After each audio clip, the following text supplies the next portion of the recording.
Hi everyone, I'm Cat Oriel, a reporter with Forbes Breaking News. Today I'm with Dr. Katrina Gamble, the founder of Sojourn Strategies. Thank you so much for joining me today, Doctor. Thank you for having me. I've read you're doing some groundbreaking research into the differences in values and political behavior of the Black electorate. And I read a quote that you said that says you found that 1/3 of Black voters are rightfully cynical about the electoral system. So what does that phrase mean? And what do you think the solution is? Yes, basically what that means is traditionally in the political industry, there has been a lot of curiosity poured into understanding the different intersections of white voters, from soccer moms to Joe the plumbers. And we decided that we need to have that same level of curiosity for Black voters. So we did research to understand the differences that cut across the Black electorate. And as you said, almost a third of Black voters are rightfully cynical. And what that basically means is that they are frustrated with the political industry, with both parties, and that they have felt like they show up in elections and that people haven't delivered for them and their families.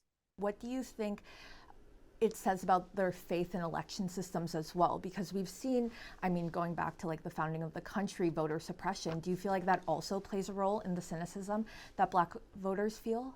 Yeah, the cynicism is both about trust in institutions and also politicians.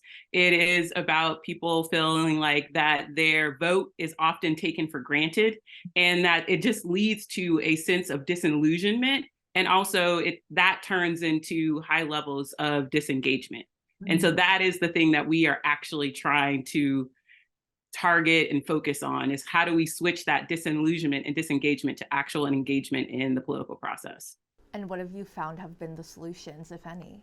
What we found is that, one, you have to acknowledge it, right? You can't gaslight people out of cynicism. That's the reason why we actually call that segment Rightfully Cynical. These are people who have lower levels of education, lower levels of income, so they are closest to the pain. So their cynicism is based on their real experiences. So I think we first have to acknowledge that cynicism. And then the second thing we have to do is show them how their actions in the political process can actually have an impact. And the election in Ohio with issue 1 is a prime example of that. In your research, you found that sometimes both parties are guilty of putting Black voters into a monolith and thinking of them as a monolith. So when we say monolith, like what are the stereotypes and perceptions that you feel like both parties are guilty of, like stereotyping Black voters, and what box do you feel like they're being put into? I think oftentimes there's this assumption that Black voters just need to be mobilized. So 3 months before an election, someone may go knock on their door and just say, you need to vote. There's no more thoughtfulness, talking deeply about the issues or trying to persuade them as other voters are persuaded. So there's this assumption that we just need to mobilize Black voters and they'll turn out to vote, and also that they'll turn out to vote for Democrats. But actually, really, especially for the rightfully cynical, because they're so disengaged with the political process and both parties, they have a choice to make. And most often that choice is whether or not they're going to show up or not. And so we think that that is a myth, that all Black voters just need to be mobilized, GOTV, but actually many Black voters need to be persuaded that the election is something worth engaging in and participating in, and that it is a place where they can actually try to create some change for their families and their communities. So I see. So maybe like a few months before the election, they'll be like, oh, we need to remind Black voters to vote for us. So they'll knock on the doors and then ignore them until it's campaign season again. Are you already seeing that for 2024? How soon does that effort to mobilize them start, you think? Well, honestly, what we found in our research is that it should be ongoing, right? Part of the cynicism is that people don't have the stories of what politicians have delivered for them. So you can't just show up even 12 months before an election and say, hey, you should vote for me. We need to be talking to Black voters about things that they've delivered. Talk to them about the child tax credit. Talk to them about how you're reducing student loan debt. Talk to them about how you are decriminalizing marijuana that has had an oversized impact on their communities, so that they can see how their action of voting is actually translating into change. And do you see either party trying to do that, like telling the stories, showing the evidence to people, or are they still missing the mark on both sides? I think that there's a lot of room for growth. I think that what I am seeing are organizations that do grassroots organizing year round, organizations like Ohio Organizing Collaborative in Ohio that were talking to folks in Ohio long before the election about their place in the democratic process, their power in the democratic process. So campaigns and candidates, I think that there's room for improvement, but there are organizations across the country that are doing that work. And do you feel like Republicans have thought to themselves, like, we need to do more effort to mobilize Black voters and tell them about our stories? Because like you said, when it comes to the monolith and putting people in a box, Democrats might think, oh, we already have like the Black electorate in the bag. But recent polling data has shown that some Black voters, especially young Black men, are trending towards Trump. So do you feel like there's something that the Republicans have been doing, particularly Trump, to, do what you're saying, to sort of be like, oh, let's tell them how they can work in the system and like the benefits that we could offer them? Yeah, so I think that the polls that are showing this drift towards Trump and the Republican Party is really a reflection of frustration. That people are frustrated that things haven't changed. They feel, again, that they're being taken for granted. And so when you become frustrated, there's a decision. Do you keep doing the same thing that you always do?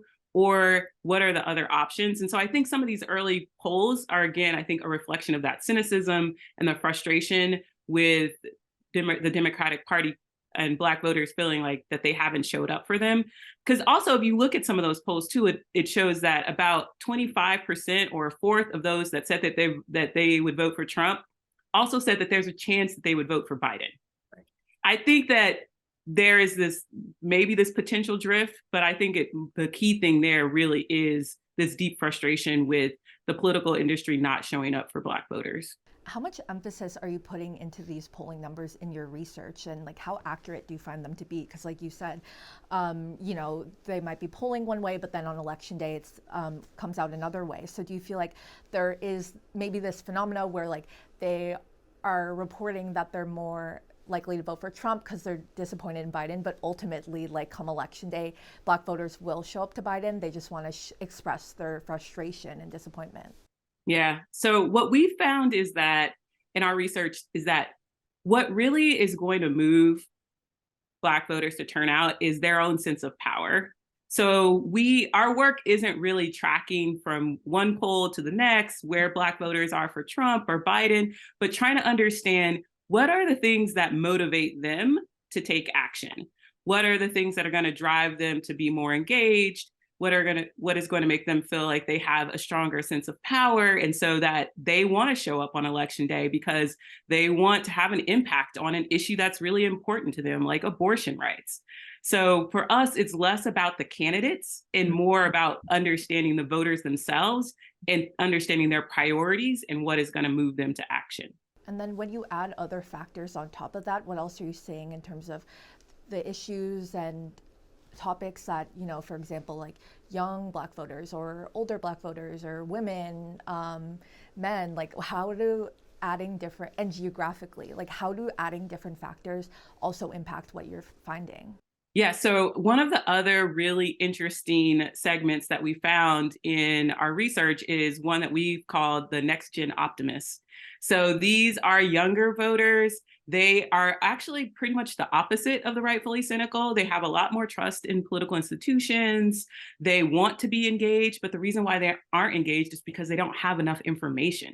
And so that is a really important segment to be paying attention to as well. Who are these young people that are excited? They see their power in the political process, but people aren't talking to them and giving them enough information to be engaged at the level that they possibly can be.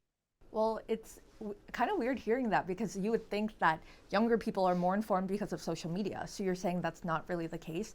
Is it because candidates are not reaching them on social media? I feel like I've seen a lot of people talk about, we need to use those efforts, but then there's skepticism about getting on TikTok. So you're saying that they don't have that information? Is it social media? Like, where else could they be getting this information? Yeah, no, so certainly social media is a tool to get the information out there. But when I say they don't have the information, it's, do they know that there's a primary? Do they know that there are important elections that impact them in 2023, that there are elections beyond the presidential race, right? Do they know the power that their mayor has? So it's things like that, that if they had that information, those young people would probably vote in every single one of those elections, from the local races to the primaries to the federal elections. But they really are only getting information every 4 years versus every time there's an opportunity for them to act. It's funny that you say this because it makes me think of Vivek Ramaswamy, who's running a GOP candidate running for president. You know, one of his focal points of his platform is that young students in high school, 18 or younger, I believe, need to take basic civics lessons where they need to learn about the electoral system. So hearing a point like that, like, do you think there's actually some merit in that, if young people need to learn about like the history of voting rights and, you know, have more engagement starting in school maybe? Yeah, I mean, I think that's part of the story, is that people need to understand the power of elections and civic engagement. But the other part of the story is connecting that to their own interests, right? So it's not just about teaching a general civics class. It's about understanding that prosecutors are elected offices and they have incredible power over our criminal justice system. So if you're a young person who cares about criminal justice, then you may want to pay attention to the next prosecutor race that's happening in your city. So it takes it a bit further beyond just the books to how do we talk to young people about other information that connects elections to their own interests and their own power to impact things that they care about. Do you have any specific examples of how you think people could be doing a better job of getting that information out there? Yeah. So, for example, one of the organizations that we work with is called New Georgia Project in Georgia. And going into the elections in 2022, one of the things that they did was they actually had a voter education guide that they used to push out to the folks that they were communicating with. And instead of just saying, here's the day when the election is, and here's your polling place and show up, they actually listed all of the positions that were going to be on the ballot. And they talked about what those positions did, the power that they had, so that people understood the reasons why they should actually be voting. I do want to talk about a very like current event. You know, there's so many different events that like, you know, voters care about, especially young voters. But what comes to mind is like the effect that you think the Israel and Hamas war is having on young Black voters, because, you know, there's a lot of Black progressive lawmakers like Cori Bush that are not fans of Biden's position supporting Israel. So do you feel like a topic like that is getting young people more involved, and because they're seeing what's happening on social media, do you feel like that is also, have you noticed that trend at all of like young people, young Black voters being vocal about this issue in particular? I've definitely noticed young people in general being vocal and about this issue and being in the streets. I don't know if I've seen information about how that's going to translate into the elections and how people are going to vote just yet, but it's definitely an issue that obviously for many of us is top of mind. And also for many young Black movement organizers is something that many people are paying close attention to and are taking action around. Do you have any other like advice or like in your expertise where you think like Democrats and Republicans alike should, you know, we've touched on it a little bit, but like how they could engage voters, whether it's Black voters or just voters in general, throughout the whole entire year? I know we've touched on that a little bit, but I'd like to hear your thoughts on that. Yeah, I mean, I oftentimes say when I'm talking to folks that you have to show people the receipts, especially for voters who feel like they've been taken for granted election cycle after election cycle. They need you to demonstrate to them how you have delivered for their communities or how you are going to deliver for their communities. We need to be telling those stories, not just 12 months from election. We need to be telling those stories as they happen. We just passed the child tax, you know, when the child tax credit passed, show people that happened. And then also show them how they can access those dollars so that they can provide for their families and pay for summer school and the things that they need. So that is really the biggest thing, is staying in communication, not just showing up when it's time to ask for a vote, but in telling the stories of the impact of how they're actually trying to drive change in the communities in which they're seeking the vote. And do you feel like the Biden administration has done that, or are they not really messaging well? I think that they have definitely passed some policies that have benefited some of the voters that they're trying to organize. But I think that there is more work to do to communicate that to those voters and draw the connections between what they've done and how that's impacted those communities. Well, thank you so much. Is there anything else that we didn't get to touch on already that you want to add about your research? The only thing that I would add is that, so we've done this work, we put it on the ground in Ohio with great success, and we're going to be building off of that momentum. We're looking forward to doing similar research in places like Michigan and Pennsylvania and Georgia. So the biggest thing I want to convey is that it's really important to invest the time in trying to understand the differences within the Black electorate, and that we are moving full steam ahead and doing that across the country going into 2024. Thank you so much for joining me today, Dr. Gamble. Thank you.